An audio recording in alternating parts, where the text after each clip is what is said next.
नमस्कार मंडळी, पावसाळी भटकंतीच्या या व्हिडिओमध्ये आपले पुनश्च एकदा स्वागत करतो। मंडळी, मी चाललो आहे त्या राज्याच्या भूमीमध्ये ज्या राज्याची निर्मिती 1 मे 1960 रोजी झाली।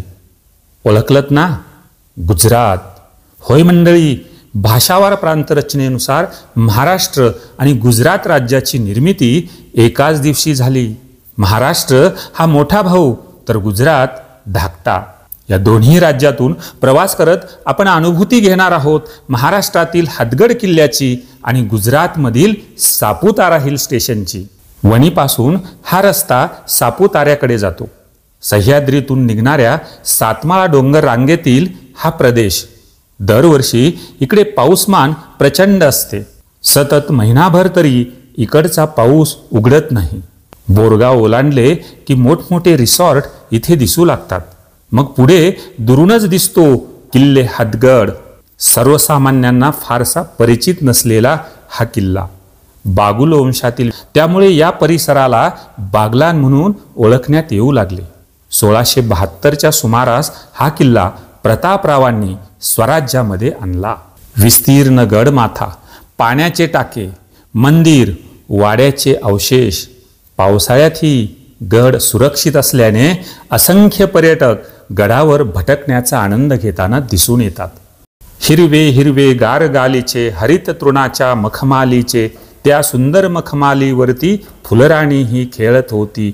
बालकवींच्या या कवितेप्रमाणे धरतीच्या या हिरव्यागार मखमलीचा डोळे भरून आनंद घेतला पाहिजे। गडाच्या पुढे आले की या निसर्गरम्य टेकडीवर पर्यटक धुक्याचा आणि पावसात भिजण्याचा मनसोक्त आनंद घेतानाही आपल्या दृष्टीस पडतात। पोलिसांच्या वाहन तपासणीवरून आणि वाहनांच्या गर्दीवरून आपणास गुजरातमध्ये प्रवेश झाल्याची चाहूल लागते।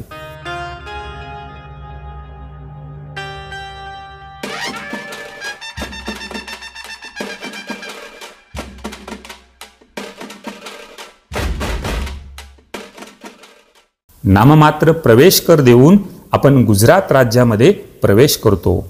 तमारू स्वागत छे असे म्हणून सापुतारा आपणास खुणावतो।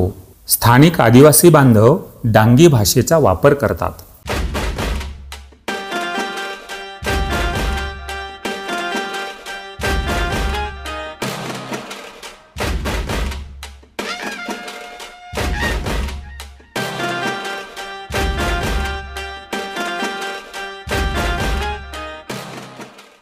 सापुतारा जिल्हा डांग 1000 मीटर उंचीवरील गुजरात राज्यातील एकमेव hill station. Sunset, sunrise point, table land, ropeway आणि बोटिंगसाठी तलाव ही सापुताऱ्यातील प्रमुख आकर्षण। पावसाळ्यात सापुताऱ्याला जत्रेचे स्वरूप आलेले असते, हे आपणही पाहू शकता।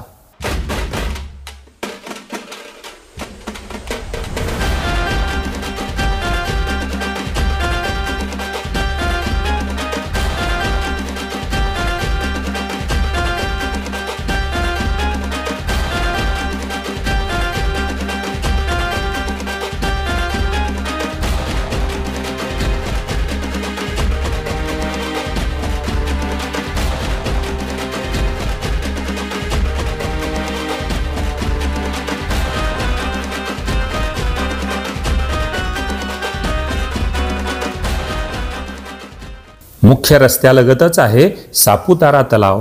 पाऊस थांबायचे नाव घेत नाही। धुक्याचे साम्राज्य, प्रचंड वारा आणि जोरदार पाऊस यामुळे मी गाडीतून खाली उतरण्याचे टाळले। मात्र भर पावसामध्ये स्वच्छंदी पर्यटक तलावातील बोटिंगचा आनंद लुटताना दिसली। मंडळी, हाच जीवनाचा खरा आनंद असतो ना।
सापुताऱ्यातील मुख्य चौकाला वळसा घालून आम्ही घाट उतरण्यास सुरुवात केली.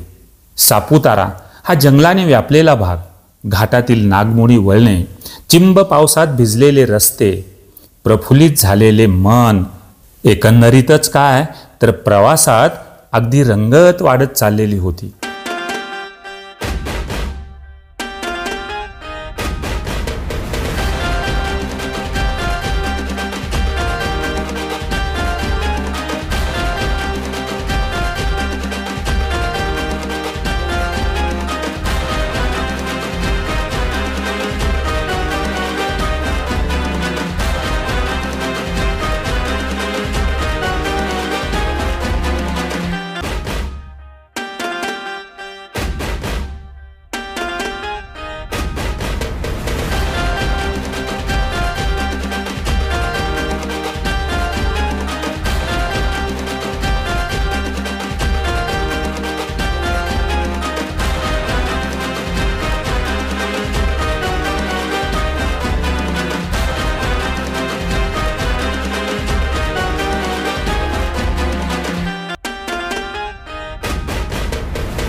मंडळी, आपला प्रवास असाच सुरू राहील तेव्हा आपण पुन्हा भेटू शबरीधाममध्ये.